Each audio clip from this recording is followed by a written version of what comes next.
Dans cet épisode, je reçois un invité un peu spécial et vous comprendrez pourquoi à la toute fin. Romain, psychologue du travail diplômé en France, a fait le choix de s'expatrier au Québec il y a quelques années. Aujourd'hui, il exerce ici, mais sans avoir demandé la reconnaissance de son titre de psychologue. Avec lui, nous allons plonger dans toutes les subtilités de l'intervention en milieu du travail et des organisations au Québec. Vous verrez que plusieurs professions n'ont pas d'équivalent direct en France, que parfois plusieurs professions n'ont pas la nécessité d'avoir le titre de psychologue, et que la sémantique utilisée pour définir et rechercher un emploi peut être elle aussi très différente. Bref, un échange qui vous aidera à y voir plus clair sur la réalité du marché du travail. Vous trouverez le profil LinkedIn de Romain sous cet épisode. N'hésitez pas si vous avez des questions, il se fera un plaisir de vous répondre. Très bonne écoute. Bonjour Romain. Salut Amélie. Merci de ta présence sur ce podcast. Je suis très contente de t'accueillir aujourd'hui. Je suis très contente également d'annoncer aujourd'hui à nos auditeurs, à la fin de cet épisode, quel est ton lien finalement avec Change to International, puisqu'il y en a un. Mais ça, ce sera pour après. J'aimerais d'abord qu'on se concentre sur ton histoire, ton parcours. Pour débuter, je te propose de te présenter. Ok. Alors, je m'appelle Romain. Je suis un peu plusieurs vies, donc on va aller. Je vais faire sur l'actuel, même si je pense qu'on va revenir dessus. Je suis psychologue du travail en France. Précision importante, je pense qu'on va revenir dessus. Actuellement, donc là, je suis revenu au Canada, peut-être qu'on en parlera aussi, je suis revenu au Canada depuis janvier 2024 et je travaille en tant que conseiller en développement organisationnel. Je pourrais préciser un petit peu ce que c'est. Puis, comme je disais, j'ai eu un peu plusieurs vies. Avant, j'ai travaillé dans de la photo et de la vidéo, j'ai fait un petit peu d'autres choses. Puis voilà, puis on va dire avant d'arriver au Canada, j'ai travaillé plusieurs années dans une université française, l'université de Tours où j'ai fait mes études en psycho et j'étais chargé d'insertion professionnelle pour les doctorants et les étudiants en situation de handicap. Ok, C'était waouh, super mission. très très concis, mais je peux détailler sur d'autres choses si tu veux. Pas de problème, je suis là pour t'aiguiller si besoin. Merci en tout cas pour cette présentation qui nous donne aussi pas mal de petits teasings sur la suite de cet épisode. Donc effectivement, tu as été diplômée, donc pour commencer là, je pense que c'est un bon début. Tu as été diplômée en tant que psychologue du travail et des organisations, c'est ça? Ok, ok. Puis spontanément, donc tu as trouvé une job à l'université. Est-ce que c'est l'université dans laquelle tu as fait tes études? Oui, en majeure partie, parce que j'ai fait une année en échange à l'UQAM, justement, ici à Montréal. Et pour mon travail à l'université, en fait, c'est simple, c'était mon lieu de stage. J'ai fait mon stage à l'université dans le service d'insertion pro.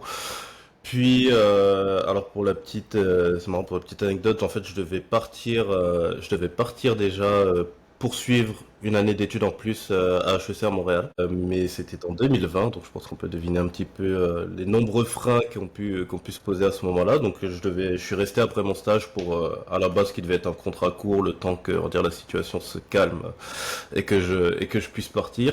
Contrat qui a duré, je crois, 6 mois. Finalement, je suis resté j'ai commencé mon stage en septembre 2020, puis je suis parti de l'université officiellement en février 2024. Ok, Et j'ai fini fin 2023, juste mes congés à la fin. Donc ok. voilà, c'est là où j'ai fait mes études, et c'est là où j'ai fait mon stage, et c'est là où je suis resté finalement quasiment 4 ans. D'accord, je comprends. Puis ce que je comprends aussi, c'est que durant tes études, tu as fait une année d'échange universitaire à l'UQAM, donc qui est une des universités à Montréal, c'est ça? Ouais, c'est ça. C'était pendant mon année qui était censée être l'année de Master 1. Alors, pour précision, parce que ça dépend de quand chacun a fait ses études de psycho, moi quand j'étais en Master 1, ma première année de Master 1, j'étais encore sur l'ancien modèle, c'est-à-dire celui où on faisait la sélection entre le Master 1 et le Master 2. Donc, quand je suis arrivé à l'UQAM, mon programme c'était pas que psycho du travail, c'était encore quand on avait deux grandes spécialités, si je peux appeler ça comme ça. Donc je faisais de la clinique et du travail sur mon M1 et puis j'avais pris des cours à peu près équivalents quand j'étais arrivé à l'UQAM. Ok, ok. Puis l'université en France dans laquelle tu étais avait des accords ou en tout cas des partenariats avec l'université à Montréal?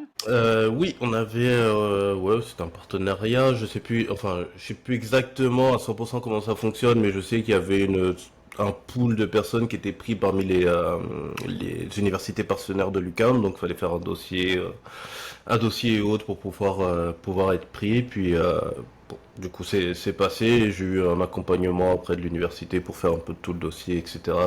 Puis venir faire mon année ici. Donc c'était une année principalement universitaire avec des cours. C'est pas une année où tu as pu pratiquer dans le fond à Montréal. Alors principalement avec des cours, mine de rien, j'ai quand même fait un stage qui s'est, encore une fois, alors un stage à l'université qui est devenu un job étudiant après. Donc c'est une petite habitude quand je suis à l'université en stage. Donc j'ai quand même eu ça à côté de faire du travailler en labo pendant plusieurs mois. C'était pas en psychologie du travail pour le coup, c'était en psychologie communautaire, simplement connu en France, mais tout autant intéressant. C'est un mélange, je vais essayer de pas trop le caricaturer pour qu'on tombe dessus, mais on va dire que c'est psychosocial, psycho de la santé, il y a de la sociologie aussi un petit peu dedans, c'est un gros mix, mais c'est ultra intéressant comme ça. Ok, ok. Parce que communautaire, en tout cas moi, de ma compréhension, quand on dit communautaire ici à Montréal, c'est que ça fait référence à le milieu associatif, comme on peut l'appeler en France. Est-ce que c'était aussi le cas ou rien à voir? Pas forcément associatif, il y a quand même une notion de justice hein, dans la psycho-communautaire, mais en gros, je vais préciser un peu sur quoi je travaillais, comme ça je pense que ça permettra de mieux comprendre ce que je faisais. Moi j'étais sur un projet du labo qui était pour améliorer les conditions de vie des personnes en HLM autour de Montréal. Donc en fait par communauté, il faut vraiment entendre le sens premier du terme, c'est-à-dire ça peut être travailler autour de la communauté, par exemple des soignants, communauté des personnes immigrées, communauté des personnes illettrés, analphabètes, enfin voilà, c'était dans ce sens-là. Moi j'étais plus et j'étais sur le côté des personnes en zone HLM, puis c'est ça qu'on entend derrière, c'est pas forcément associatif, c'est juste Ok. une population en particulier, puis de comment on peut aider, comment on peut agir en tant que psychologue sur le terrain aussi pour eux, pour l'amélioration de leurs conditions de vie ou conditions de vie professionnelles, ça dépend du sujet. Ok, je comprends. Merci pour la rectification. Puis c'est super intéressant de savoir que ce type d'opportunité existe parce que bon, toi, tu l'as fait dans le cadre d'un stage. Ouais. C'est déjà un premier pas aussi pour montrer à nos auditeurs que, en tant que psy du travail en France, il y a aussi d'autres opportunités, il y a aussi d'autres titres, d'autres missions qui peuvent être accessibles sans pour autant faire l'équivalence, donc en étant membre de l'Ordre des psychologues du Québec. Typiquement, le métier que tu as fait, enfin en tout cas le métier, excuse-moi, la mission que tu as faite dans le cadre de ce stage, quel était réellement l'intitulé? Euh, J'étais pas encore diplômé, j'étais assistant de recherche.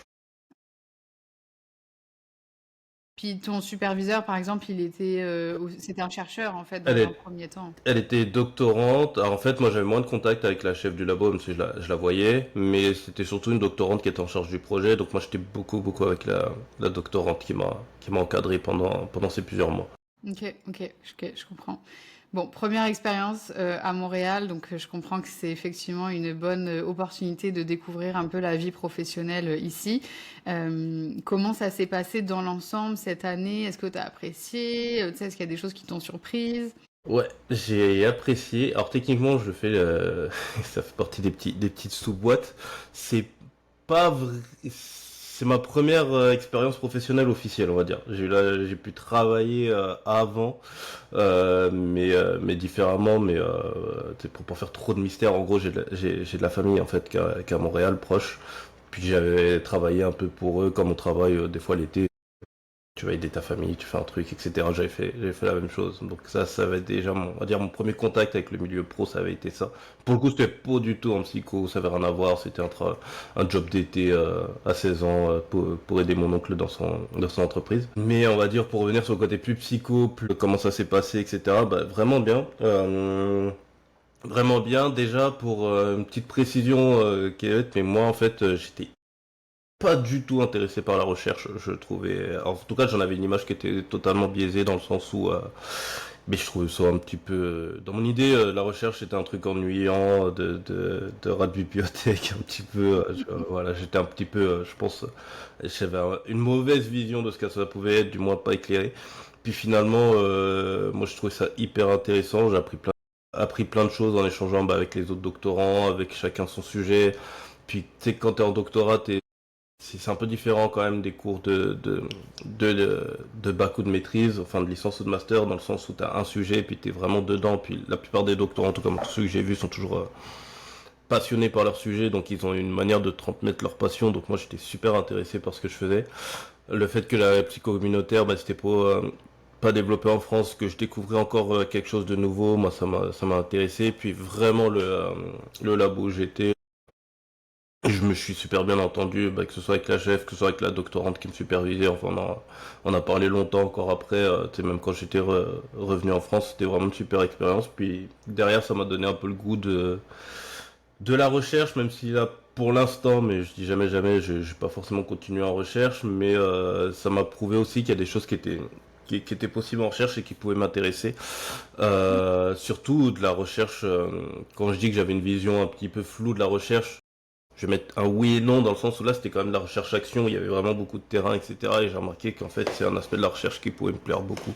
D'être à la fois dans ce côté posé sur une question de recherche, de faire mes recherches autour, d'avoir toutes les infos, on va dire, on est un petit peu plus en arrière sur son ordi à Mm. réfléchir, à penser sans chose, et puis après d'aller directement sur le terrain, la mettre en application, recueillir des données, enfin, c'est.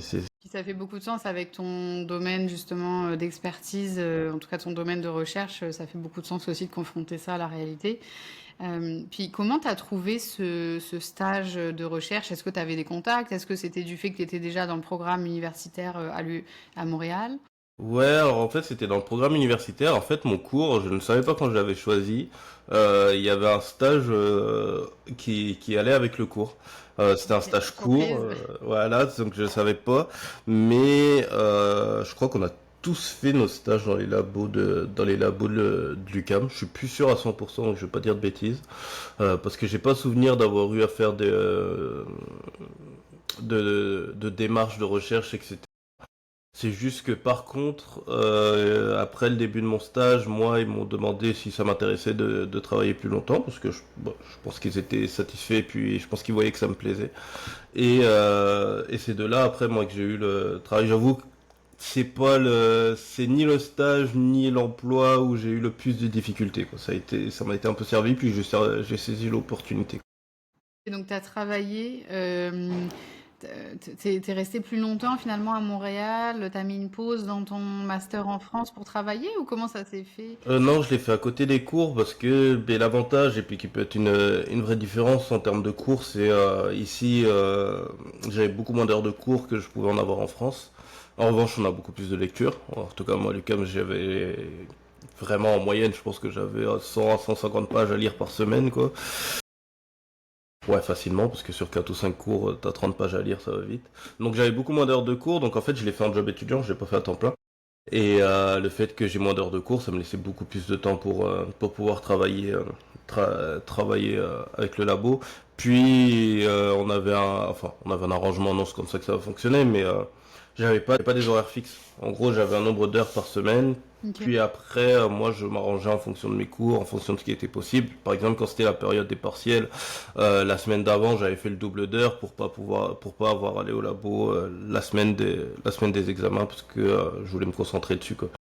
Donc il y avait une certaine flexibilité en retour Ouais. qui te permettait effectivement de jongler avec les deux.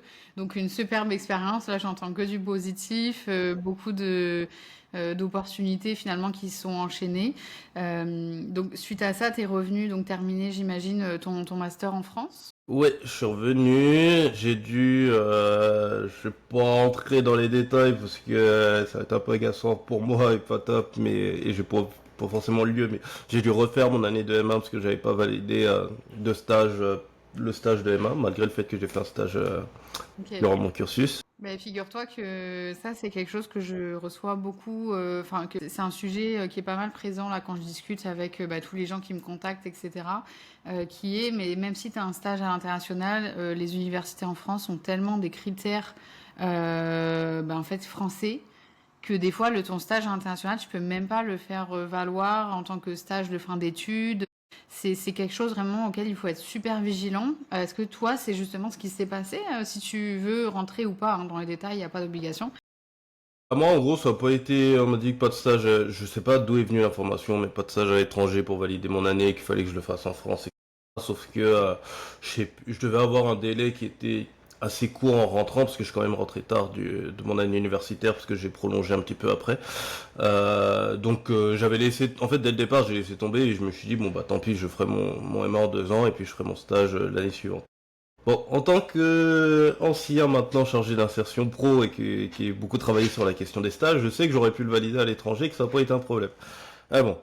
Donc, Ouais. en effet, je dirais aux personnes qui se posent la question d'être vigilants, demandez à vos SUIO, services d'orientation et d'insertion qui est à l'université, quand même ce qui est possible de faire. Parce que c'est pas parce que c'est pas en France qu'en fait qu'on peut pas le valider. Moi je sais pas où est-ce que ça a bloqué. Puis même la personne qui est en charge des échanges avec qui j'ai échangé, tu sais, 1 an ou 2 ans après, enfin qui a repris comment dire, la communication Erasmus, était assez surpris que j'ai pas Ok. qu'on m'ait dit ben non tu peux pas le valider alors qu'en fait c'était possible. Puis je sais que c'était possible. Donc il y a eu un couac. Warning, renseignez-vous, revalidez, et éventuellement allez voir des professionnels Hum, effectivement spécialisés dans l'orientation. Je sais pas pourquoi, en tout cas pour moi c'est vraiment la mentalité un peu française. Moi quand à l'époque j'avais voulu faire un stage au Canada, on m'avait dit non mais laisse tomber, c'est impossible, ce serait génial mais t'as aucune chance. Bon, en résultat j'ai quand même réussi à en trouver un. Mais ce que je veux dire par là, c'est qu'on dirait c'est vraiment les barrières, les biais cognitifs pour le coup.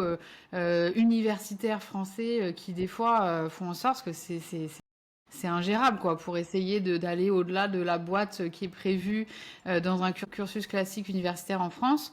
Je trouve ça vraiment désolant. ouais, mais je pense, et c'est pour ça que je disais d'aller voir les services d'orientation et insertion, je pense que des fois aussi, il y a des personnes qui sont pas totalement au fait de comment Ouais. ça peut fonctionner. Parce que là, par exemple, j'ai des personnes qui m'ont questionné, qui voulaient faire leur stage à Montréal, puis je pense à une personne en particulier qui le fait actuellement, qui a réussi à venir, etc. Je pense qu'elle avait et un service, et peut-être les professeurs à qui elle a demandé, ou du moins qui travaillaient avec étaient peut-être un petit peu plus avertis sur les démarches, etc. Je pense que par mesure de simplicité pour certains, je ne vais pas mettre tout le monde dedans gratuitement, mais par certains, c'est dire il faut le faire valider à l'étranger, ça pose plein de questions, que c'est plus simple de se dire mais, je le fais à Dijon parce que je suis en Bourgogne que Bien sûr. je vais le faire à Vancouver. Bah oui, certainement. Ok. Bon, en tout cas, c'est intéressant, tu sais, à travers ton expérience là, d'aborder ce sujet, parce que moi aussi, c'est des problématiques là qui reviennent souvent dans les expériences des personnes qui m'écrivent. Et sinon, donc, tu es retourné en France, donc là, je comprends que tu as commencé voilà, ton activité professionnelle, du fait du deuxième stage que tu as dû faire, je comprends mieux la, Mhm. la chronologie. Donc, on va faire un petit pas en avant là pour aller vraiment sur le sujet. Qu'est-ce qui fait qu'à un moment donné, tu t'es dit, ça y est, je quitte la France, je veux déménager de façon voilà, temporaire, permanente, ou en tout cas de façon long terme au Québec? Alors, je pense que c'est une compilation de plusieurs choses dans le sens où, bon, on l'aura compris quand je parlais de la famille que j'ai, j'étais déjà venu à Montréal quand même assez, je suis venu assez jeune à Montréal assez souvent. C'était, je précise Montréal parce que c'est vraiment plus la zone que je connais, même si j'ai fait un petit peu dans le Québec, mais je suis surtout venu à Montréal très jeune, donc c'est un pays que je connais depuis que je suis tout petit. Donc j'étais assez familier avec l'environnement, c'est des choses qui me plaisaient. Quand j'étais petit, j'avais juste en tête, c'est cool, c'est super lieu de vacances. Puis quand je suis revenu un petit peu plus vieux, on va dire, en termes il y a d'autres choses qui m'ont accroché. Euh, voilà, moi je dis, puis c'est pas un échange. En termes de politique sociale, c'est clairement un pays c'est vraiment un endroit qui me parlait plus, voilà, sans forcément aller sur plus de détails. J'avais prévu de faire mon année, comme je disais, puis ça s'est annulé à cause de Covid, donc il y avait encore un rendez-vous manqué, etc. Puis là, en fait, quand j'étais en emploi, ça se passait bien. Puis finalement, en fait, le choix, même si je l'ai fait, je l'ai pas subi, c'est pas tant moi qui l'ai fait, dans le sens où la personne avec qui j'étais, avec qui je suis toujours, j'utilise le bon temps, a eu un emploi depuis la France pour venir ici. Donc on lui a proposé de venir travailler à Montréal, puis on s'est posé la question de est-ce qu'on y va, sachant que ben, moi je devais suivre dans le sens où je venais mais sans emploi, etc. Alors qu'elle elle avait déjà elle avait trouvé de l'étranger, donc elle avait son permis fermé qui était fait et autres. Puis je me suis dit que c'était peut-être le bon moment, parce que genre, j'adorais vraiment, je le dis, j'adorais ce que je faisais à la fac. J'adorais ce que je faisais à la fac, j'adorais les personnes en particulier, mon petit service avec qui je travaillais. Mais j'avais envie de voir autre chose, puis peut-être faire autre chose, puis surtout, je veux dire, en dehors de j'aimais mon travail, il y avait un petit peu une ambiance générale de quand même Montréal ça me manque, quand même je suis à l'aise à Montréal, quand même je me sens bien. Puis là j'ai dit bah ok, on y Let's va, go. voilà. Même si, alors faut savoir que ça s'est fait très très vite, dans le sens où elle a fait son entretien, son entrevue d'embauche en août, toute fin août. Début septembre, il y a eu la réponse, puis en janvier, j'habitais à Montréal. Waouh. Et est-ce que je peux me permettre simplement de demander dans quel domaine professionnel elle est? Alors, fun fact ou pas, elle est psychologue du travail, parce que Ok. on a fait les mêmes études. Ok, ok, mais c'est super intéressant parce que, encore une fois, j'ai beaucoup de personnes qui m'écrivent puis qui me disent, mais est-ce que réellement il y a des opportunités d'emploi à Montréal? C'est sûr que voilà, le timing évolue toujours, puis il faut toujours se renseigner, puis là on partage ton expérience à toi, mais de par ton expérience, on voit qu'elle s'est fait quand même débaucher à l'international dans alors qu'elle est psychologue du travail et que voilà, on pourrait imaginer que c'est un domaine d'expertise un peu plus fermé, mais pas du tout réellement. Il y a des opportunités, il faut juste les voir et les prendre en fait. Pour donner une idée, puis peut-être ça peut donner une idée aux autres, en gros, on était parti parce qu'il faut savoir que quand j'avais prévu de faire le diplôme à HEC Montréal qu'il n'y a pas eu pendant le Covid, on partait tous les deux aussi. C'est-à-dire, elle se dit, c'est l'occasion de faire quelque chose à l'étranger parce qu'elle, pour le coup, n'était jamais venue. Bon, ça s'est pas fait pour tous les deux, puis on a fait un voyage à Montréal, puis elle tombait vraiment beaucoup aimé la ville, voilà, de se dire tiens en fait pourquoi pas venir ici. Elle qui avait jamais habité, était même ailleurs que sa région en France. Et de là, c'est une personne quand même un petit peu déterminée, donc elle connaissait deux trois, enfin je sais plus comment ça s'est fait, mais elle avait des contacts qui travaillaient ici, donc un petit peu de démarcher, de voilà, je serais intéressé, quelles sont les opportunités et autres. En fait, de là, quelqu'un lui a dit, ben justement, en fait, nous on cherche quelqu'un. Waouh. Et on l'a rappelé, puis elle a fait son entretien depuis l'étranger, etc. Et c'est comme ça que ça s'est passé. Donc déjà, c'est pour dire, ben, pas négliger les contacts, parce que des fois, il suffit d'un moment où il y a la bonne opportunité qui s'ouvre, puis là, c'est ce qui s'est passé. Mais si les personnes ne savent pas que vous cherchez, puis encore moins pour aller à 6000, 7000 km, forcément, bah, ils vont pas vous contacter.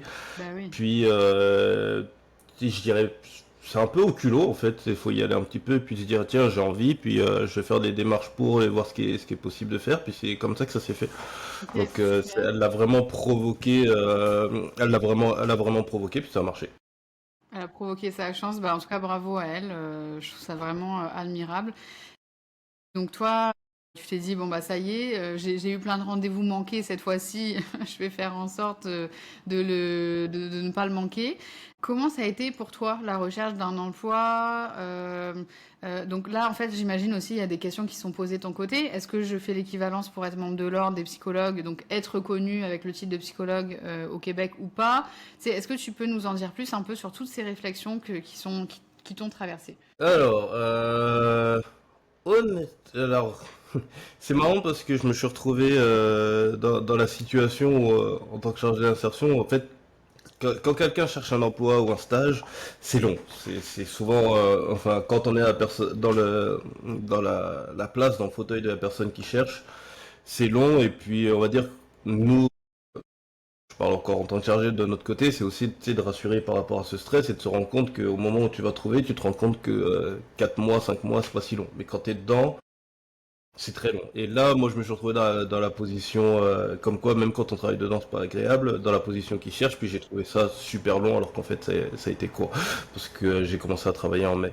Mais comment ça a Donc attends, été? janvier à mai, tu étais en recherche d'emploi de janvier à mai, c'est ça? C'est ça, Ok. sachant que pour plusieurs raisons, on va dire d'installation administrative, etc., je savais que quoi qu'il se passe, j'allais pas travailler avant mars. Donc c'est-à-dire que quand Ok. on est arrivé au début, je regardais, mais je regardais d'un œil de loin parce que si par exemple quelqu'un me disait tu peux commencer le 27 janvier, Ça j'étais pas, t'intéressait pas, ouais. ouais, Ok. j'étais pas Puis le, disponible. le domaine du travail au Québec, c'est quand même assez rapide, hein. Tu peux virer quelqu'un en 2 semaines et en 2 jours, tu peux embaucher quelqu'un. Donc, je comprends que ça a pu poser problème, effectivement, à ce moment-là. Donc au début, c'était... Moi, quand j'étais dedans, je trouvais ça horriblement long parce que ben, ça faisait longtemps que déjà je m'étais pas retrouvé en recherche d'emploi, puis que il y avait des choses à apprendre, des codes, des textes, et puis je veux même rajouter, on va dire, comment dire, un petit facteur qui est pas aggravant, mais qui joue. Mais quand ton travail, c'est d'aider les personnes à trouver un emploi, c'est très il y a comme un espèce de sentiment d'échec qui est plus plus. Je vais parler pour moi. Si tu te dis, j'arrive pas à le trouver pour moi. T'as fait ça pendant des années, t'as aidé des gens à trouver où est-ce qu'ils vont travailler, un lieu, à travailler, comment se présenter, leur CV, leurs lettres, les entretiens, etc. Puis quand vient ton tour et que tu trouves pas en 2 secondes, parce qu'en effet, bah, on trouve pas en 2 secondes, ça marche pareil pour les personnes qui cherchent l'emploi. T'es un peu comme c'est le cordonnier qui est Qui est mal mal chaussé, chaussé. qui est mal chaussé lui-même, alors qu'en fait c'est normal. Donc ce que j'ai fait moi, en fait, j'avais fait une semaine d'atelier d'aide à recherche à l'emploi. Écoute, je me suis dit, écoute, il n'y a pas de raison, c'est pas parce que c'était ton travail que tu connais tout. Plus en plus, t'es dans un autre pays, t'es dans une autre culture, donc il y a peut-être des différences à apprendre, des termes. Donc j'avais fait ça pendant une semaine avec un organisme qui s'appelle la C-Team. Donc qui avait fait, qui aidait sur l'intégration de l'emploi. Donc honnêtement, il y a des choses, on va dire, qui sont presque internationales que je connaissais par rapport à la recherche d'emploi sur de la posture et autres. Puis il y en a d'autres, c'était vraiment intéressant puis qui pouvaient m'aider. C'est juste tout bête, hein, la forme du CV n'est pas la même, Effectivement, il les y a pas mal de termes. différences quand même, hein. Ouais, si, moi ça m'a vraiment aidé. Donc comme quoi, juste pour dire que même si vous êtes habitué à trouver un travail, c'est-à-dire que moi littéralement c'était mon emploi d'aider dans la recherche. Moi ça m'a quand même aidé d'être dans la position maintenant bah, de celui qui est suivi sur ce point-là. Donc j'avais commencé par faire ça, puis ça m'avait permis un peu de bouger, de voir des gens, puis actif dans ma recherche. Puis au début, tout au début, ça passait pas trop. Je trouvais, j'avais peu de réponses, c'était pas forcément concluant, même si Si je peux me permettre de te couper pour bien comprendre, là, donc tu recherchais un emploi. Quel emploi tu recherchais en fait? Tu n'allais pas vers des annonces de psy, du travail ou je ne sais quoi. Tu allais plus. C'est en fait, c'est vrai que c'est des questions qu'on se pose. Il y a tellement de différences. Tu recherchais comment, à quel endroit, parce que c'est pas évident. ouais, ouais, c'est une bonne question. C'est vrai que moi je suis tellement imprimé que je fais comme si c'était naturel. Alors, j'avais pas fait l'équivalence et je pensais pas le faire pour l'instant. Pour l'instant, j'ai toujours pas fait. Je le ferai à un moment donné, mais je l'avais pas fait. Moi, j'avais plus envie forcément de faire de l'insertion. C'est vrai que je l'ai pas forcément précisé sur quoi je cherchais, mais j'avais envie de changer justement, comme je disais. J'avais envie d'être plus sur des projets ressources humaines, par exemple.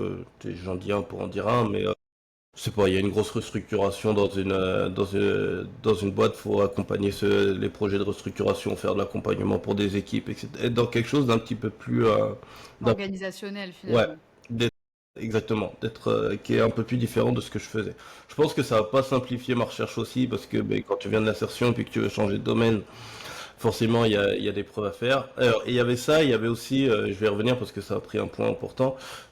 Une autre chose quand même qui me plaisait énormément dans ce que j'avais fait à la fac, c'était le côté pédagogie cours, parce qu'on intervenait beaucoup dans les cours de licence, de master, fallait que on monte des ateliers, qu'on les anime.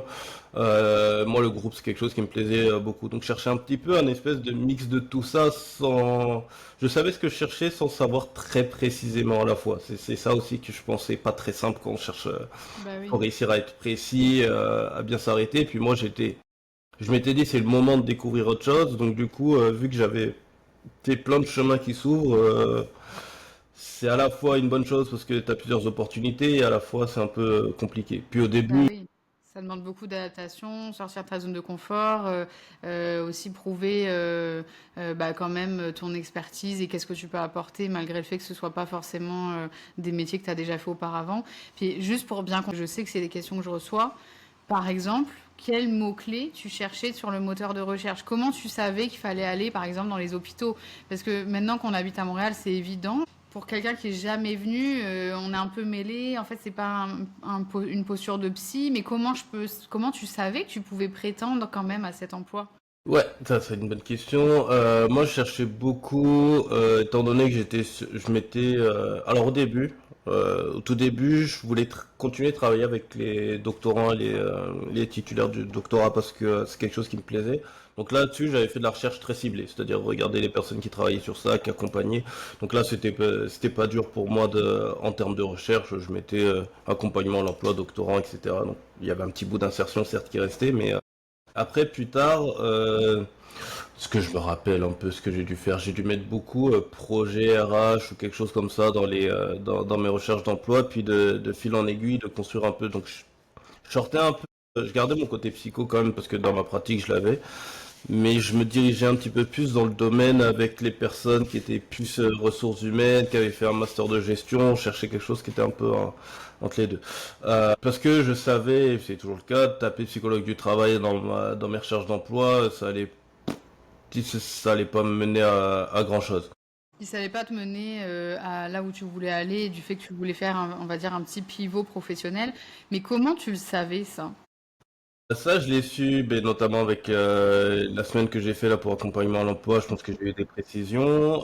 Aussi, autre chose que j'ai fait, alors ça n'a pas été conclu en termes d'emploi, mais en termes d'échange, c'est que j'ai fait plusieurs forums pour l'emploi qui m'ont permis de parler à des gens. En fait, c'est que du coup, j'allais sur les forums, puis je me suis dit, je vais regarder qu'est-ce qu'il y a de dispo. Puis je regardais leurs offres, et je regardais les profils qu'ils recherchaient. Puis dans certains cas, c'était des profils, je me disais, mais ça correspond à mon profil, donc ça fonctionne. Et en parlant avec des gens, donc c'est un peu finalement au fur et à mesure des échanges où j'ai un petit peu plus précisé là où je pouvais chercher et les différents termes. Mine de rien, mais tu sais, comme je l'ai dit, ma compagne qui est psy ici, elle était en emploi, donc elle pouvait aussi me dire, mais tu sais, nous à l'hôpital, c'est ça, ça, ça, ça. Donc ouais, moi, ça m'a aidé pour un petit peu mieux cibler là où je pouvais être. Donc beaucoup, beaucoup, beaucoup les échanges. Et de toute façon, on lira beaucoup aussi ici. Ça marche énormément au contact pour trouver un emploi, pour trouver quelque chose. Donc il a fallu que je fasse des contacts, que j'échange un peu. Ces personnes qui m'ont donné un petit peu plus des précisions en me demandant bah, qu'est-ce que j'avais fait, qu'est-ce que j'avais vu dans mes études. Ah ok, ça correspond. Ici, ça correspond à peu près à ça. Donc peut-être que tu pourrais chercher là-dedans. C'est de fil en aiguille comme ça que ça s'est construit. Ok, puis là, c'est intéressant parce que je comprends du coup tous les mois, je sais plus, de janvier, tu m'as dit, à mai, je pense, qui ont été nécessaires en fait pour déjà de une, bon bah que tu t'installes, que tu arrives, etc. Il y a plein de démarches, mais ça, voilà, c'est plus personnel. Mais surtout au niveau professionnel, bah, comprendre quel est le pivot exact que tu aimerais faire sur le plan professionnel, en quoi tu veux sortir ta zone de confort, vers quel domaine, industrie tu as envie de travailler, faire les contacts parce que évidemment vu que c'est un nouveau domaine, un nouveau pays, une nouvelle culture, bon bah tu pars de zéro et ensuite entretenir un peu ces contacts et pouvoir être là au bon moment lorsqu'il y a quelqu'un qui va dire bon bah ça y est j'ai peut-être quelque chose pour toi. Donc je comprends que ça a été quand même pas mal de sortie de ta zone de confort de ton côté et bravo à toi parce que c'est vrai qu'aller sur un forum de l'emploi on pourrait se dire bah non ça sert à rien, je vois qu'il y a rien qui me correspond. Mais non, toi, tu t'es dit, j'y vais quand même parce que même si j'ai pas un travail ou en tout cas une piste de travail suite à ce forum, en fait, ce qui m'intéresse, c'est de parler avec les gens, c'est de parler de mon expérience, d'être aiguillé, d'avoir des retours d'expérience. Donc ça, je trouve, c'est une super recommandation en fait, qu'on pourrait faire à nos auditeurs qui voudraient bah, pratiquer en tant que psy organisationnel, mais pas réellement psy, là, du fait qu'il n'y ait pas membre de l'ordre, mais c'est ça, d'être un peu dans ce domaine-là, finalement, organisationnel. Faut énormément parler pour réussir à apprendre, puis faut pas avoir peur d'y aller, et puis même, peut-être qu'on y reviendra à un moment, mais il y a, c'est bête, mais aujourd'hui on a LinkedIn qui est super pratique pour pouvoir faire des contacts à ce niveau-là, puis parler avec certaines personnes. L'autre chose sur laquelle je suis pas revenu, mais que je conseille quand même, parce que moi ça a joué avec certaines personnes avec qui j'ai échangé, comme j'ai dit, je cherchais très large, sûrement trop large d'ailleurs. Il fallait que je précise un petit peu, mais du coup, je rapprochais quand même des universités ici parce que j'adorais travailler dans le monde universitaire. Et moi, il y a un des bloquants qui est pour l'université, mais aussi deux, trois autres endroits, c'est que en fait j'ai commencé à faire mon équivalence de diplôme quand je suis arrivé ici.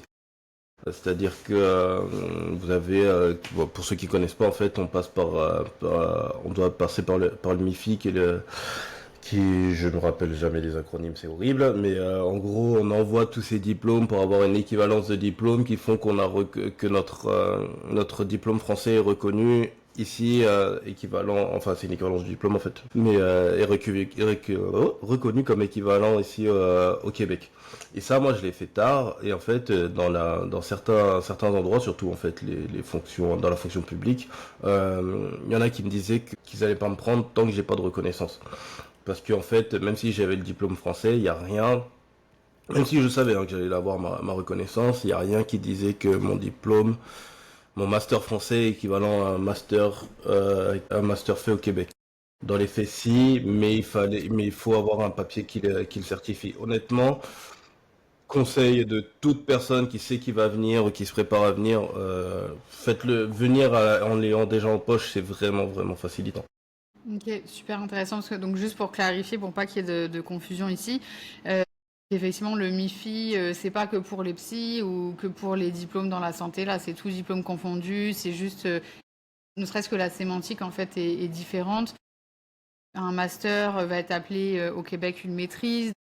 Le nombre de crédits aussi, comment sont évalués les crédits, c'est différent. Donc, effectivement, ça demande, on va dire, un petit ajustement pour que, je pense, les employeurs puissent avoir l'assurance que ça correspond bien peut-être aux certains prérequis qui sont plus stricts dans la fonction publique, mais ce qui n'a rien à voir avec une équivalence de diplôme pour devoir être membre de l'Ordre des psychologues du Québec, puisque là, il faut un équivalent du doctorat, donc il faut ajouter voilà, une pratique supervisée, des cours.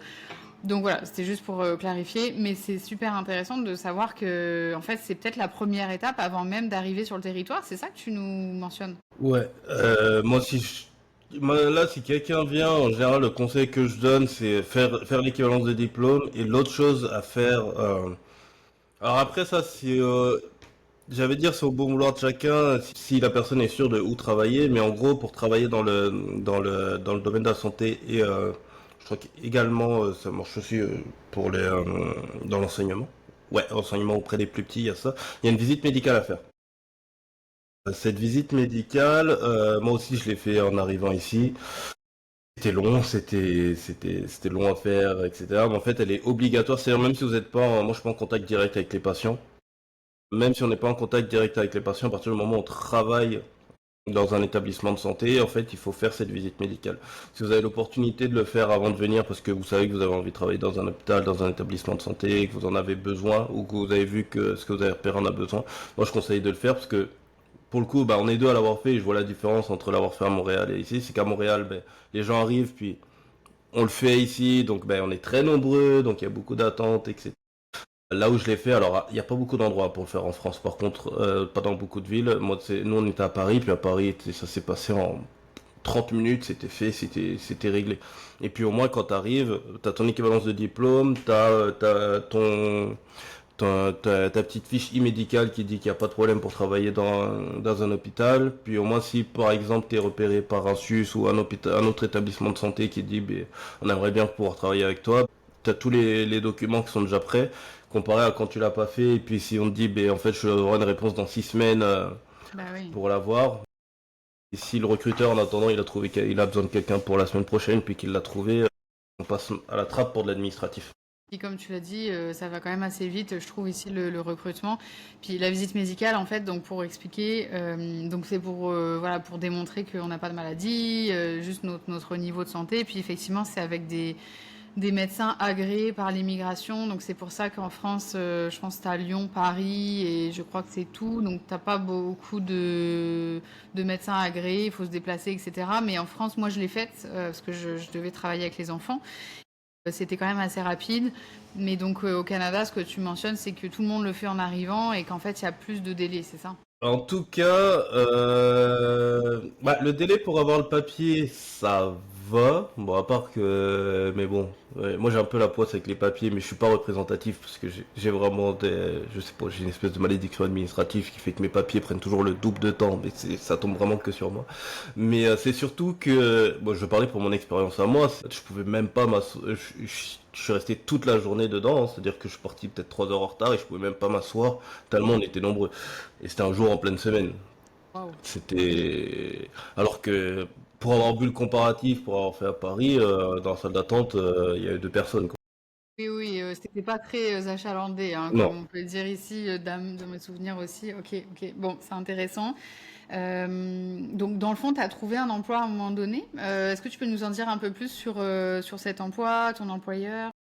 Alors, là, juste, je remets une précision parce que je trouve ça importante, c'est que dans ma recherche, aussi au début, c'est long, etc. Puis on m'avait quand même précisé, une fois que tu vas avoir une première expérience ici, la suite va être beaucoup plus simple. Dans le sens où, mine de rien, en fait, quand tu vas voir un employeur, puis que tu dis, bah voilà, j'ai déjà travaillé à Montréal, je sais ce qu'est le monde de l'emploi à Montréal, je sais pas, ça met une espèce de tampon, ça a l'air de mettre une espèce de tampon, de valider qu'on est apte à travailler ici. Alors peut-être que j'exagère avec le terme que j'utilise, mais il y a un truc qui est, ça en tout cas c'est quelque chose qu'on m'avait répété et qu'on m'avait dit, et en effet, on va dire, je l'ai constaté.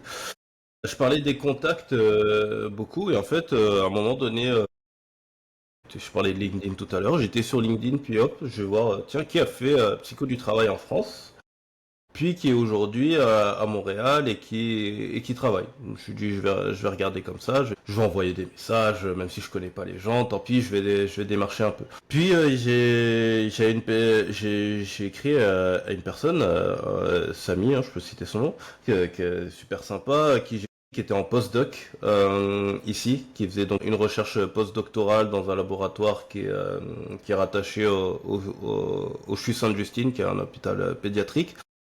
Puis je lui demandais en gros, lui, comment ça s'était passé quand il était arrivé, enfin, etc. J'avais pas d'intention particulière, en fait, je voulais juste échanger pour comme je disais, maximiser le nombre d'informations pour savoir où chercher. Puis de là, il m'a dit, eh ben, écoute, tu sais, nous, potentiellement au labo, en plus t'aimes la recherche, t'en as déjà fait, ma directrice peut avoir des besoins, si tu veux, je lui en parle, et puis je lui transmets ton profil, et puis on voit ce qu'il en est. De là, il lui a écrit, j'ai échangé avec elle directement, puis elle m'a dit, bah, écoute, moi je veux bien que tu m'envoies et un CV, puis qu'on se rencontre, puis qu'on échange, etc. En fait, elle m'a dit, écoute, moi, il n'y a pas de problème pour te prendre à temps partiel, dans un premier temps, parce que ben, là, au financement, pour te prendre à temps partiel, mais que tu puisses travailler en tant qu'assistant de recherche, quelque chose que j'avais déjà fait, mais là, on va dire plus intense, vu que ben, j'étais diplômé en France, puis que j'avais fait d'autres choses, etc. Notamment parce que il y avait plusieurs des emplois qui se ramenaient, enfin, des missions, pardon, du labo qui se rapprochaient de certaines compétences que j'avais pu développer, parce que le fait de pouvoir animer des ateliers, le fait d'avoir des connaissances des populations en situation de handicap aussi. Et j'avais une reconnaissance du monde de la recherche, donc bref, il y avait plusieurs convergences qui faisaient que ça pouvait bien marcher. Puis de là, c'est là qu'a été en fait mon tout premier poste, donc j'ai refait assistant de recherche, mais cette fois assistant de recherche pro. Et j'étais 3 jours semaine. Donc ça, c'était ta première entrée dans le monde Hum, du travail. hum. En plus, je trouve que c'est intéressant parce que c'est un poste que tu avais déjà à peu près occupé en fait à l'époque quand tu étais en stage. Donc j'imagine ça a pu être rassurant pour toi. Ouais, bah oui, oui. Et puis en plus, entre-temps, même quand j'étais à la fac, j'avais travaillé, comme je disais, j'avais travaillé sur l'accompagnement des doctorants, des docteurs, donc le milieu de la recherche était quand même assez familiarisé. Ça faisait des années bah, que ça y est, que j'avais changé mon point de vue dessus. Au contraire, que je l'appréciais très, très, très, très fort et que je prenais du plaisir à y être. Donc, moi, c'est quelque chose c'est une approche que j'avais envie de voir, qui me faisait plaisir. Puis en plus, la mission en tant que telle, il y avait du terrain. Donc, comme je disais, moi, j'aime la recherche, mais j'aime aussi avoir le contact terrain. Donc, ça mélangeait un petit peu des deux. Puis, mais mine de rien, le fait que il y a un postdoc qui ait fait psycho du travail aussi en France, qui soit venu là, etc. Bah, ça aide aussi. Ça rassure peut-être, j'imagine, la directrice de recherche peut-être. Ça la rassurait, ça rassure moi pour me dire, il y a quelqu'un qui est passé, même si lui il avait un doctorat, alors que moi je m'étais arrêté au master, mais quelqu'un qui est passé à peu près par un bout du même parcours qui est là pour pouvoir échanger. Donc je suis arrivé. Et puis, mine de rien, il y a aussi le soulagement d'avoir un emploi, hein, tout bêtement, parce que au bout d'un moment, Bah oui. le temps passe et qu'une personne qui travaille pour deux, ça enlève aussi du stress. Est-ce que c'était facile pour toi de trouver, donc soit d'augmenter tes heures pour passer en temps plein, parce que j'imagine que c'était quand même ça l'objectif, ou est-ce que tu as trouvé un emploi complémentaire par la suite? J'ai changé, en fait, je suis resté jusqu'à fin juillet dans le labo, puis j'étais toujours à temps partiel, puis il y a, il y a, il y a des choses que j'adorais, d'autres où c'était peut-être un petit peu plus complexe, ou du moins je m'y retrouvais pas, on va dire ça comme ça. Puis là, du coup, je continuais à faire de la veille, même si, je pourrais dire que j'étais moins intense dans la veille, mais d'être en emploi, quand on recherche, on dirait déjà on est plus sécurisé, mais j'ai continué de regarder. Et là, il y avait une opportunité donc dans le même hôpital, mais pour le coup là, plus dans un labo qui est rattaché au CHU, mais vraiment directement en tant qu'employé de l'hôpital. Puis j'ai postulé, puis ça s'est bien passé, à savoir que j'avais déjà postulé avant. Et que quand Ok. j'ai eu, alors c'est ça aussi qui est drôle, c'est quand on cherche de l'emploi, on a l'impression que c'est très long. Puis quand j'ai eu l'entretien pour le labo, en même temps j'ai eu un entretien pour l'hôpital. C'est-à-dire que j'ai eu deux entretiens, j'ai eu deux entretiens la même semaine, dans le même service, qui m'a refait un entretien en juillet, si on arrive à suivre. Sauf que fallait que je prenne une décision, puis finalement, moi je m'étais dit je vais aller au labo. J'ai bien fait de choisir de me dire bah je vais prioriser le labo parce qu'en plus mon premier entretien finalement la chef m'a dit je vais pas forcément qu'elle me prenait pas parce que mon profil collait pas forcément à la mission qu'elle attendait. Puis là on revient donc en juillet à la fin où je recherchais, puis je refais un entretien donc avec cette même chef dans le même service mais pour des missions différentes. Ok. Des missions qui étaient en gros, on voulait développer une école de formation pour l'hôpital. Wow, Donc ok. de pouvoir encore mieux structurer la formation transversale, j'entends, parce que la formation à l'hôpital, il y a beaucoup de formations cliniques. Là, c'était vraiment sur le côté formation transversale, mais on voulait un petit peu plus se structurer, donner une identité, une teinte, des principes pédagogiques, tout ça. Puis comme je l'ai dit auparavant, moi, c'est quelque chose que j'avais vraiment accroché avant de faire des ateliers, etc. Ça a été mon sujet de stage hein, quand je suis arrivé à l'université, de pouvoir créer de nouveaux ateliers. Donc là, j'ai préparé, mais vraiment très très très très fort cet entretien. Puis j'étais encore plus à l'aise parce que j'étais quand même sur des compétences que je maîtrisais. Ça avait beau être un poste différent de ce que j'avais fait avant, j'étais sur des compétences que je maîtrisais pleinement. Puis là, c'est passé, donc j'ai été pris. Puis je me suis dit, du coup, c'est de là que je suis parti du labo pour rejoindre mon équipe, toujours l'équipe actuelle en développement organisationnel. Donc, En temps plein cette fois-ci. en temps plein, 35 Ok. heures. Ok, ok, super. Bon, bah, c'est vraiment un beau Ouais. parcours. Ouais. Ça fait combien de temps que tu es dans ce poste actuellement? Et ben, si je ne dis pas de bêtises, on est le quoi, le 28. Je crois que la semaine prochaine, ça va faire un an. Ah, waouh, ok, ok, Ouais, ok. je crois que c'est la semaine prochaine, ouais. Ok, ok, je comprends. Euh, Mais ce qui est super intéressant dans ton parcours, je trouve, c'est que en fait, tu t'es tout le temps adapté, t'as jamais baissé les bras. Parce que tu sais, il y a des personnes qui auraient pu se dire, bah attends, j'arrive, j'ai pas d'emploi, ça prend du temps, je comprends pas. T'as trouvé quelque chose, mais c'était à temps Ouais. partiel. Donc là encore, on aurait pu se décourager parce que tu sais, j'imagine aussi financièrement, une expatriation, ça coûte cher là. Il faut quand même une Ouais. stabilité et tout. Mais toi, ça t'est jamais passé à travers l'esprit de dire, mais attends, est-ce que je devrais arrêter? Est-ce que je devrais finalement être membre de l'ordre parce que ce serait plus simple? Mais tu sais, je sais pas, c'était clair pour toi le chemin? Non, non, non. Honnêtement, c'est pour ça que je dis que c'est très long quand on est pendant, et puis quand j'y repense, ça va Hmm. pas durer longtemps. Moi, pendant, il y a plein de fois où je me suis dit, mais j'aurais jamais dû partir, Ok. je vais pas trouver, etc. Un peu le catastrophisme quand on est en train de chercher. Et puis en plus, moi, je suis parti alors c'était une pleine décision de ma part. On était en accord, mais je suis parti en suivant quelqu'un qui avait un emploi, donc pas moi. Et en plus, qui était quand même un peu crève-cœur, c'est que moi je quittais quelque chose où je me plaisais énormément. Donc quand tu recherches un emploi, que tu retrouves pas et que tu te dis mais en fait moi j'adorais ce que je faisais, pourquoi je suis parti? Donc là il y a plein de questions qui me sont passées de me dire non mais dans un an c'est bon, finalement je vais être rentré, c'est pas une bonne idée, mais c'est parce qu'en fait c'est jamais, c'est agréable pour personne, je veux dire, d'être dans cette situation-là, t'as pas trop d'argent, t'es en train de chercher, tu dis que ça va pas le faire. L'équivalence, honnêtement, j'y pensais même pas parce que je savais que j'allais avoir des cours à rattraper et autres, et moi j'avais quand même une pensée qui était très, bah, c'est bête, mais très financière à ce moment-là, de me dire, il faut que, si j'ai pas de rentrée d'argent, de toute façon, je vais rentrer de force, parce que, Oui. on va pas Oui, c'est à un pouvoir moment rester donné, là. c'est pas infini. Donc en fait, j'étais plus concentré sur ça que de me dire l'équivalence va m'aider parce que je savais que même si j'étais arrivé en me disant bah écoute, tu sais quoi, fais d'abord l'équivalence puis cherche en tant que psychologue, tu auras peut-être plus de chance. Le temps qu'allait me prendre l'équivalence et autres, je pense que financièrement ça aurait été trop complexe pour Ouais, que je je puisse le faire. comprends. En tout cas, moi j'étais pas dans une situation qui me permettait de le faire. Puis c'était pas ton objectif non plus, donc tu sais, j'imagine qu'il y avait peut-être plus de désavantages que d'avantages. Oui, c'est ça, c'est qu'il faut dire aussi que moi j'étais pas dans j'ai la chance d'être dans un domaine où je pouvais trouver des choses qui me correspondaient à 100% sans avoir mon titre. J'y renonce pas pour autant, parce que c'est quelque chose auquel je tiens et puis que j'ai envie un petit peu de défendre, mais c'est vrai que c'est un petit peu cette particularité en petit du travail de pouvoir se dire je peux trouver quelque chose. J'ai pas fait d'équivalence, mais finalement, j'utilise toutes mes compétences et puis je suis à 100% dans ce que je voulais faire. Si j'avais été bah, psychologue clinicien, peut-être que là, ça aurait été, j'aurais pas envisagé de venir sans faire d'équivalence. Ouais, je comprends. Mais voilà, juste pour dire, non, comme beaucoup, je veux pas dire tout le monde parce que je veux pas me mettre dans le boîte de tout le monde, mais voilà, comme beaucoup, ben, il y a du doute, il y a du est-ce que je vais vraiment y arriver, etc.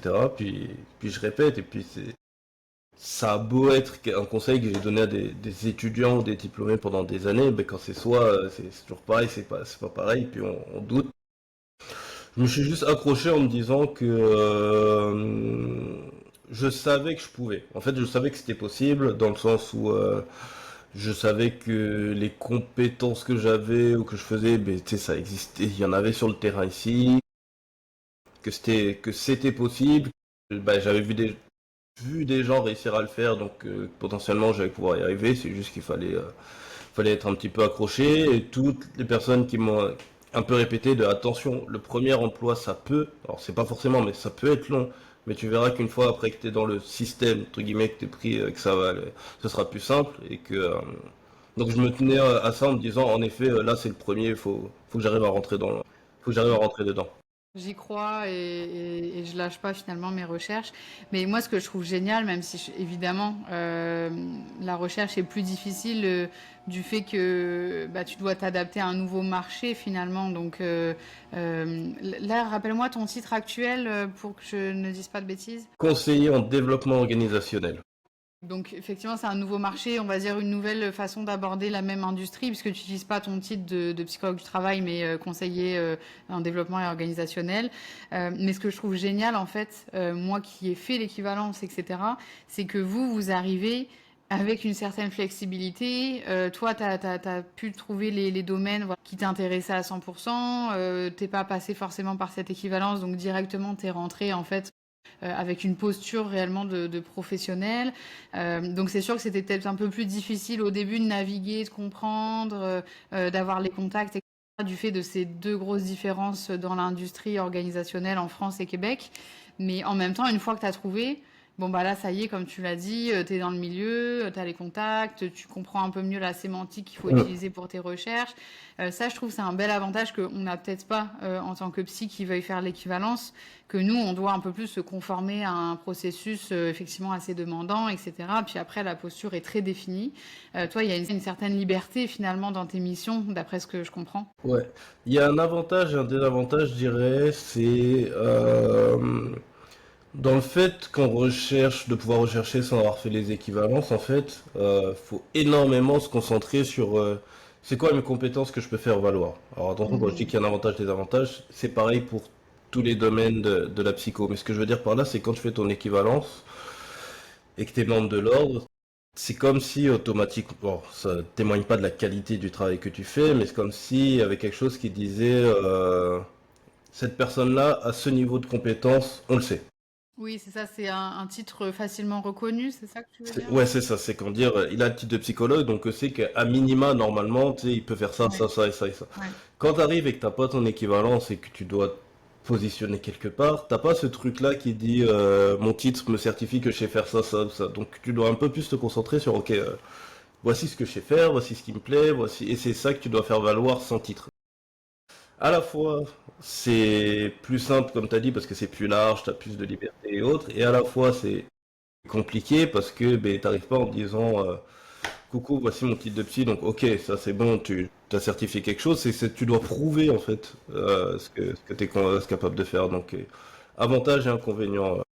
Ouais, ouais, tout à fait. Puis justement, admettons, dans cette preuve en fait que tu dois démontrer, au-delà du CV, donc évidemment que tu dois adapter à la québécoise, canadienne, est-ce que toi, tu as fait aussi, je sais pas moi, des lettres de motivation? Est-ce que ça se fait? Qu'est-ce que tu as fait en fait comme support pour mettre toutes les chances de ton côté et prouver vraiment ton intérêt, ton expertise, ta connaissance? Ok, ben, j'ai fait CV lettres un petit peu, bon, le truc classique quand on me le demandait.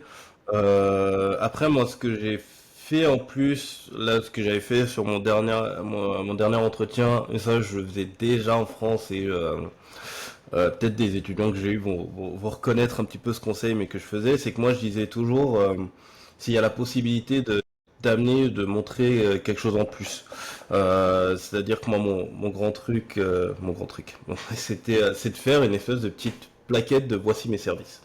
J'avais fait ça pour mon stage, j'ai fait ça là pour l'emploi, j'ai fait dans plusieurs cas. C'est qu'en gros, je savais quelle était la mission, donc ce qu'ils m'avaient demandé. Donc j'ai été regardé sur le site de l'hôpital ce qui pouvait être fait. Et puis là, en plus, pour le coup, ben, je connaissais quelqu'un qui y était, donc ça m'a donné de l'info. Et au moment de mon entrevue, je suis arrivé en disant, ben voilà, j'avais fait une espèce de petite plaquette papier. Alors finalement, mon entrevue s'est fait en virtuel, donc je leur ai envoyé en PDF. Il y avait écrit, bah voilà, moi sur les ateliers, ma spécialité c'est de faire ça, ça, ça, ça, en termes de principe pédagogique, c'est de faire ça.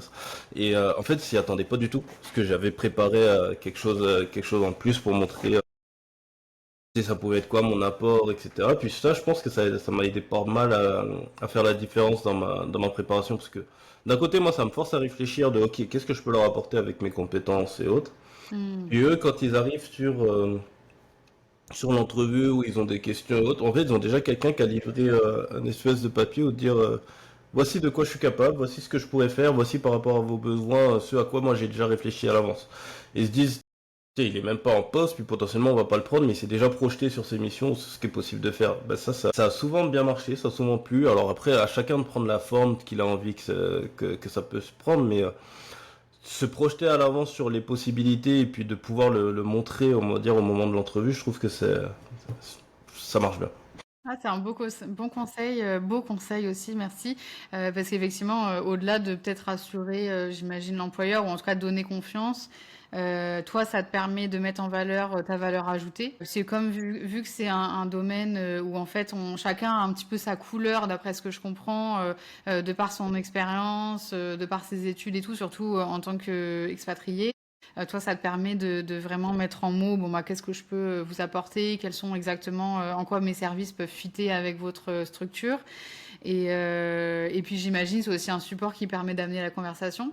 Oui, ça permet d'amener, je dirais même, alors, ça va, je stresse pas trop en entrevue, mais moi je dirais même pour les personnes qui stressent, ça permet d'orienter les questions, puis mine de rien, quand on oriente les questions, ben, on est plus à l'aise à y répondre parce qu'on sait où est-ce qu'on va les amener, donc ouais, puis surtout ça montre qu'on n'est pas lui main dans les poches, qu'on a réfléchi à son projet, qu'on a envie d'être là, et qu'on a mis de l'énergie pour dire moi je veux être celui et puis honnêtement là c'est moi le projet et tout je dans ma tête je m'étais dit ce sera moi c'est alors j'aurais pu ne pas être moi, ça aurait pu être un autre profil, mais je me suis tout préparé pour me dire je veux donner le maximum d'arguments pour qu'ils se disent non mais en fait on peut pas prendre quelqu'un d'autre. Bon, ça marche pas tout le temps, ça peut foirer, mais là j'étais Ouais, mais là, ça a marché. là ça a marché. Tu as saisi ta chance, tu l'as provoqué aussi.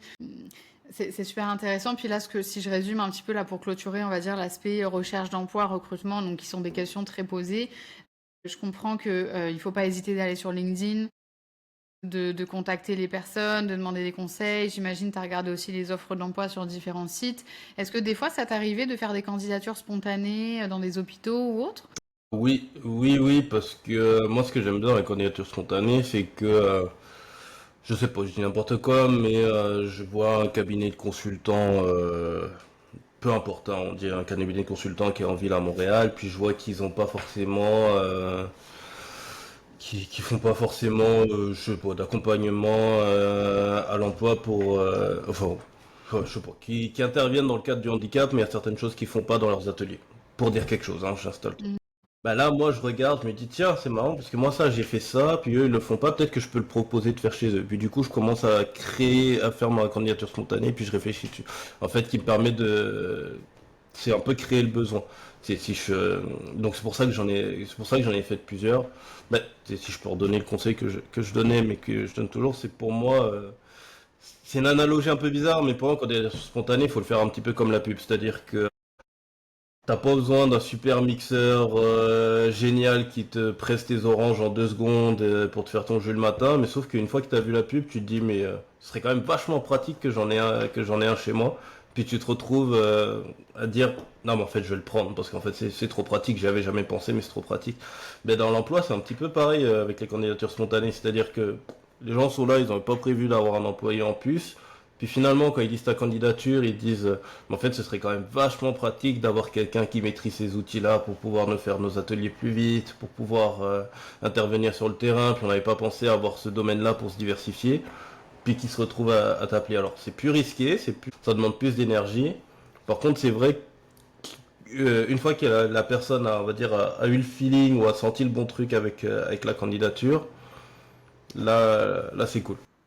Super intéressant. Effectivement, se vendre soi, créer un service, créer une valeur ajoutée encore une fois, tout en reflétant que tu as bien compris un petit peu bah, les enjeux qui peuvent traverser ou en tout cas les points d'amélioration. Puis je rajouterais, moi en tant qu'employeur, des fois je reçois des candidatures spontanées. Puis c'est vrai que je m'imagine, j'ai jamais reçu une candidature spontanée aussi belle que les tiennes visiblement, mais je m'imagine recevoir ce type de candidature. Je pourrais aussi me dire, bah, peut-être je peux créer un emploi, créer une place pour cette personne parce que je sens que ça ne fit pas trop avec un tel. Et donc peut-être que si ça marche bien avec cette personne, bah, éventuellement je vais me séparer d'une autre personne. Puis je trouve que ça permet aussi, tu sais pas ce qui se passe en fait dans les entreprises, tu sais pas, ça tombe, il y a quelqu'un qui va bientôt se faire virer, ça tombe, il y a quelqu'un qui part en congé maternité, et arriver avant tout le monde, c'est un avantage non négligeable, hein.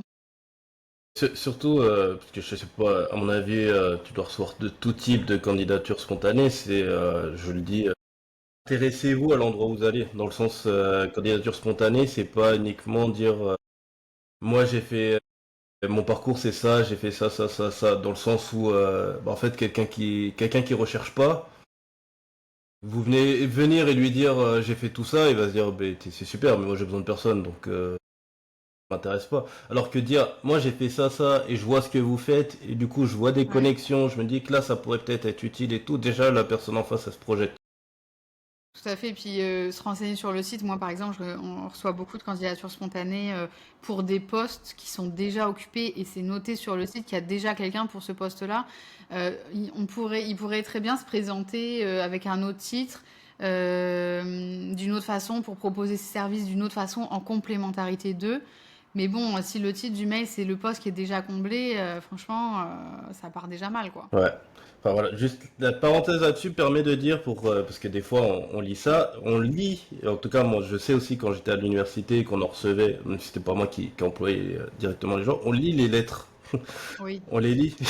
C'est pas, c'est pas pour faire joli si on les demande. Certaines personnes les demandent pas et je pense qu'au moins elles ont l'honnêteté de dire qu'elles les lisent pas, du coup elles en demandent pas. Mais moi je sais qu'à chaque fois qu'il y avait besoin de lire une lettre, je la lis. C'est-à-dire que si c'est quelque chose qui est qui est pas travaillé et tout, il n'y a pas besoin d'aller jusqu'à la fin pour le savoir. Donc Bah, c'est surtout en tant que candidature spontanée, Hmm. moi je les lis encore plus. Bah ouais, donc mettez de l'énergie dedans, c'est vraiment pas perdu et puis surtout ben, quand c'est fait à la va-vite, bah, quand on le reçoit, puis je pense que tu es d'accord avec ça, tu passes à autre chose au bout de 10 secondes.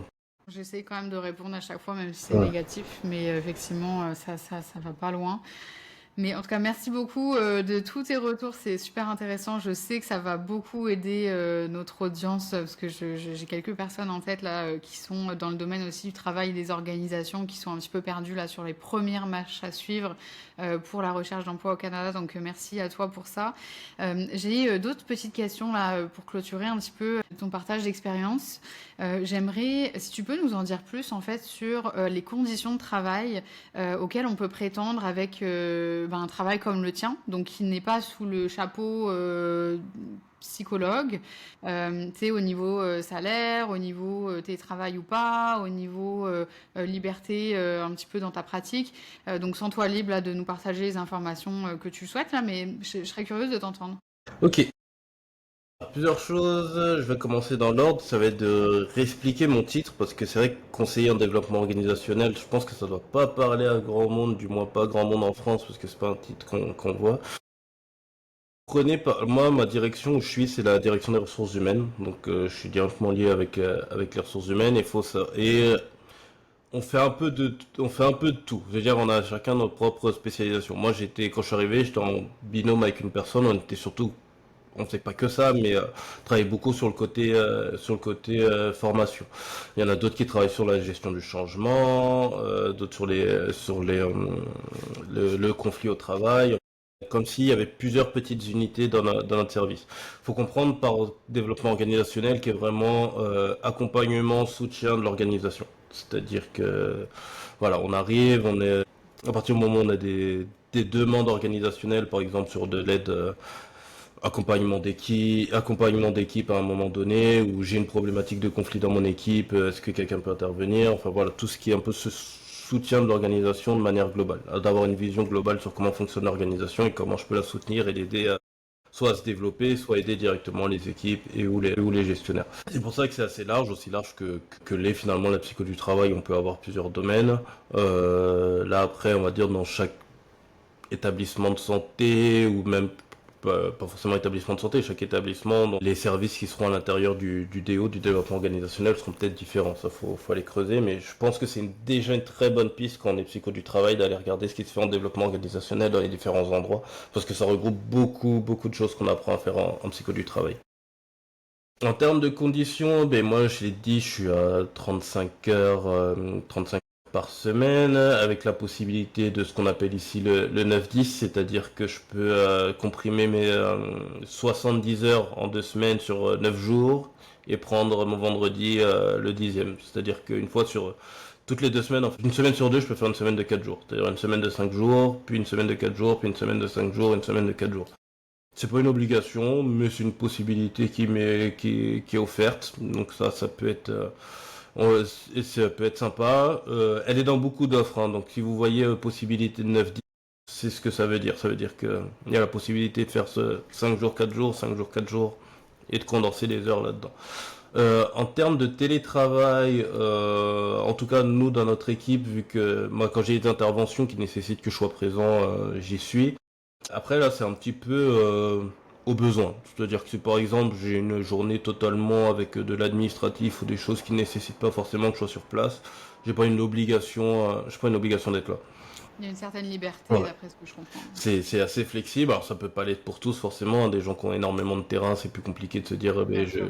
je suis pas là. Puis moi ça m'arrivait d'avoir des semaines où je faisais zéro télétravail, mais j'ai pas un papier qui dit lundi je dois être là, mardi je suis chez moi, mercredi je suis sur le terrain, etc. J'ai cette liberté-là. Sur le salaire, ben, le salaire ici est aux 2 semaines, hein. C'est pas un salaire mensuel comme on peut avoir l'habitude en France. Alors, certains préféreront, certains aimeront moins. À titre personnel, je préfère, parce que du coup, j'ai l'impression que ça rentre régulièrement. Donc, en termes de gestion, en tout cas pour moi, pour ma gestion, c'est plus simple. Bon, là, si je vais pas me prononcer, je pense que c'est au chacun. Et là, mon salaire actuel, il doit être, parce que j'ai pas de soucis là-dessus, je crois que c'est à peu près un peu plus de 1800 $ aux 2 semaines. Donc ça doit faire du 1200 € aux 2 semaines. Je pense quelque chose comme ça. J'ai perdu ma Ok. souris, j'aurais fait la conversion en Et même. t'as 2 semaines de congés payés ou t'en as plus? J'en ai 4. actuellement. Waouh, c'est un bel avantage, Ouais. ça. Alors, oui, c'est un bel avantage. Je rappellerai, je vais pas m'en plaindre, je rappellerai que venant de l'université, j'ai perdu au change là-dessus. Ok, ok, ok. Mais c'est Forcément, quand même pas mal du tout parce que la oui, norme oui. ici au Québec, c'est 2, donc ça veut dire que ton salaire, il déduit déjà aussi 4 semaines de congés payés. Je vais pas m'en plaindre. Je sais que quand j'étais à l'université, c'était quelque chose Oui, de voilà, particulier parce qu'on est à l'enseignement supérieur, donc c'est on est différent. fermé l'été. Donc moi, les 4 semaines, déjà, c'était tout l'été. Et oui, je veux dire, là-dessus, je peux pas à plaindre.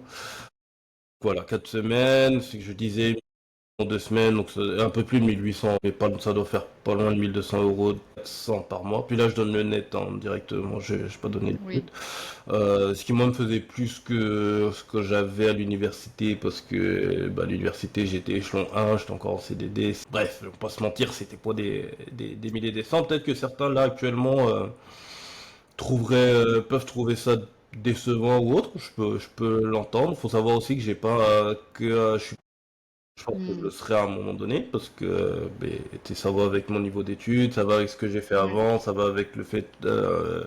Alors c'est pas le même principe, mais le fait que j'étais catégorie A quand j'étais en fonction publique à l'université.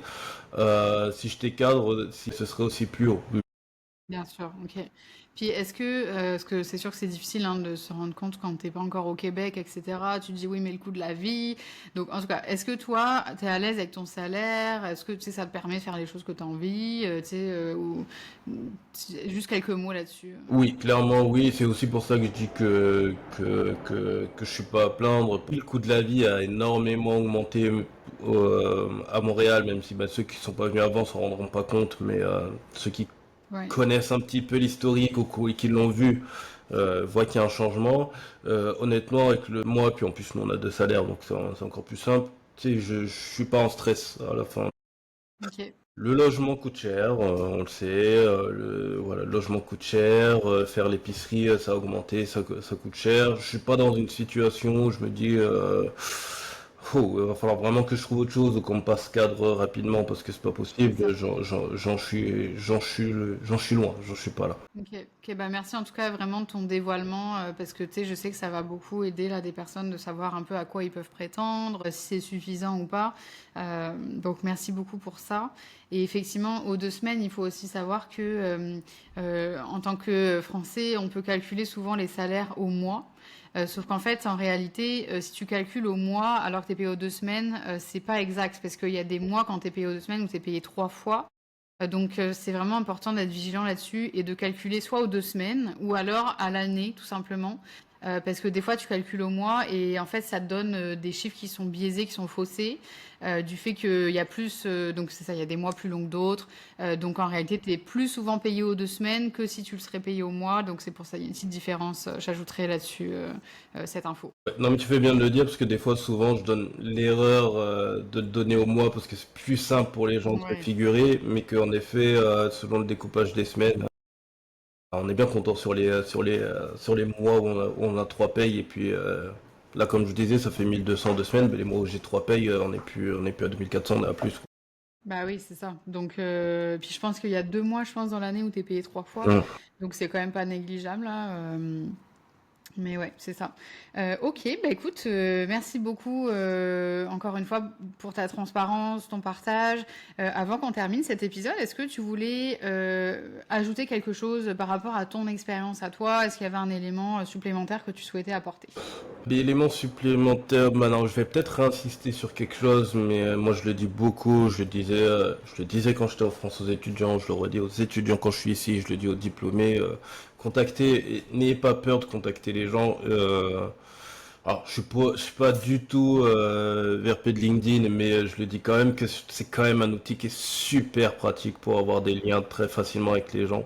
Et en général, ils répondent quand ils l'utilisent. Je veux dire, c'est rare. Alors, je pense que ça arrive comme partout. Il y a des gens qui sont peut-être un petit peu, voilà, qui vont peut-être vous répondre sèchement. C'est souvent quand même assez ouvert pour la discussion, assez ouvert pour donner de l'info. Quand on veut changer de pays comme ça, qu'on vient, que c'est un petit peu le flou, vraiment n'hésitez pas. Puis je trouve qu'il y a un truc quand même qui est assez caractéristique des personnes qui ont changé de pays, je vais pas généraliser pour tout le monde, mais en tout cas, moi, je l'ai retrouvé souvent. C'est un peu cette envie, tu sais, de partager et de dire, ouais, je passais par là, donc je vais t'aider. C'est Oui, dans la mesure d'entraide de un ce qui est petit peu. possible. Donc je trouve qu'on est quand même assez solidaire sur ce point, du moins. En tout cas, moi, j'ai vu beaucoup de personnes qui étaient assez solidaires sur ce point, et je trouve que c'est vraiment un bon point. De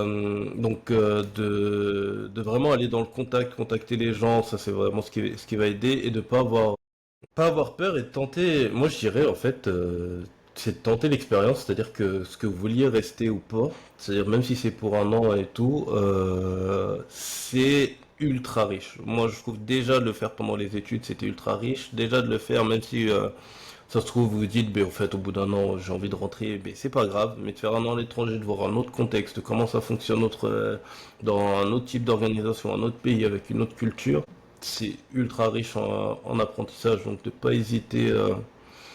C'est un peu, je pousse, on va dire que je pousse à la fuite des cerveaux, pas forcément parce que je peux les inciter à revenir s'ils ont envie, mais que si vous êtes dans une situation qui vous permet de se dire, allez, je vais aller tenter un truc à l'étranger, où vous vous sentez, allez-y, puis vraiment, je veux dire, quand on dit faire des contacts et autres, vous allez toujours trouver des personnes ou des assos, ou des organismes qui vont pouvoir un petit peu vous accompagner là-dedans pour pas être tout seul, parce que ça, c'est sûr c'est quelque chose qui est peut-être l'une des plus dures, et moi je dis ça en n'étant pas venu tout seul, mais c'est un peu ce sentiment de si je suis tout seul, comment je vais m'en Ouais. sortir, etc.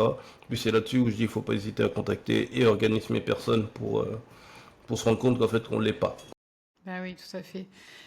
Merci beaucoup, Romain, pour ton partage d'expérience. Puis tu me fais une très belle transition justement pour mon Et annonce. Dans le fond, donc, comme vous le savez, la plateforme Change to International aide justement les professionnels de santé, notamment les psychologues, dans leur expatriation, à mieux comprendre les démarches, à mieux comprendre quels sont les premiers pas, etc. C'est important pour moi de m'entourer aussi d'autres professionnels qui peuvent représenter leur propre profession, leur propre parcours, qui sont eux-mêmes passés par là. Moi, j'accompagne des psychologues, des neuropsychologues, et j'ai le plaisir de vous annoncer que Romain peut également vous accompagner si jamais vous êtes intéressé donc à travailler plus dans le domaine organisationnel du travail. Donc vous retrouverez du contenu avec Romain prochainement, des accompagnements avec Romain. Vous allez entendre parler de Romain. Romain, bienvenue sur Change to International. Je suis très contente de pouvoir faire ce projet avec toi. ouais, mais moi aussi, mais merci de m'accueillir, puis je suis super content de tout ça aussi, donc faudra pas hésiter. Et encore là, il y a plein de choses que je pourrais dire. Tu sais, je ne vais pas forcément aller sur le détail de mes missions et autres, mais c'est parce que aussi je sais que j'aurai le temps de le faire de différentes manières. Bien content, puis c'est dans la continuité de ce que je disais juste avant, au maximum qu'on puisse aider, nous qui maintenant, ben, mine de rien, on est quand même assez établis, je veux dire, voilà, on est en place, et puis je pense on est passé outre ces trucs de recherche d'emploi, de stress, de installation, d'apprentissage de culture et autres. Et si ça peut aider des personnes qui sont curieuses mais qui savent pas trop par quel bout s'y prendre et qui se disent bon peut-être j'aurais abandonné parce que je trouve pas l'info, ce serait au contraire, tu sais, de ne lâcher pas, puis nous, dans la mesure de ce qu'on est capable, ou du moins ce qu'on est capable de faire ou de donner comme information, ce sera avec plaisir. Ah, c'est génial parce qu'effectivement, bah, en tout cas pour moi, la volonté là que j'ai avec Change to International, c'est déjà d'inspirer, d'encourager, de rassurer, comme tu viens de le dire, ne lâchez pas, etc. Je pense que c'est quand même important de l'entendre là. Ça fait du bien quand tu es dans ce processus-là, de se sentir pas seul justement pour revenir à ce que tu disais, mais aussi de centraliser toutes les informations. La recherche d'emploi, c'est quoi les différences de CV France-Québec, la sémantique qui est aussi très différente, notamment dans le domaine organisationnel du travail, et ensuite proposer, si vous souhaitez aller plus loin, un accompagnement plus avec Romain en tant que tel, qui pourra vous répondre directement, parce que chaque situation est différente. Donc je suis sûre qu'on va pouvoir, c'est le début d'une belle aventure, ça c'est certain. C'est sûr, c'est sûr. Donc, prêt, super content, puis ça va être cool. En tout cas, merci encore pour ce partage d'expérience. On te revoit bientôt sur Change International et on va pouvoir terminer ce podcast sur cette bonne nouvelle. Ouais, c'est parfait. Ben, merci pour l'échange, puis ben, très vite, forcément. Avec plaisir. Pour aller encore plus loin, n'hésitez pas à consulter notre site web, le lien est en barre d'infos. Tu y retrouveras de nombreuses offres d'emploi pour les professions médicales, paramédicales, spécifiquement dédiées aux personnes expatriées. Tu retrouveras de nombreuses informations sur l'équivalence de diplôme, l'immigration et les offres exclusives de nos entreprises partenaires qui t'aident dans ton expatriation. Moi, c'est Amélie, je suis également expatriée, professionnelle de santé et j'aide les personnes comme toi dans ce processus de déménager notre vie professionnelle à l'étranger. N'hésite pas à me contacter via notre site web ou simplement en laissant un commentaire sous cet épisode si tu veux toi aussi être accompagné dans ce projet.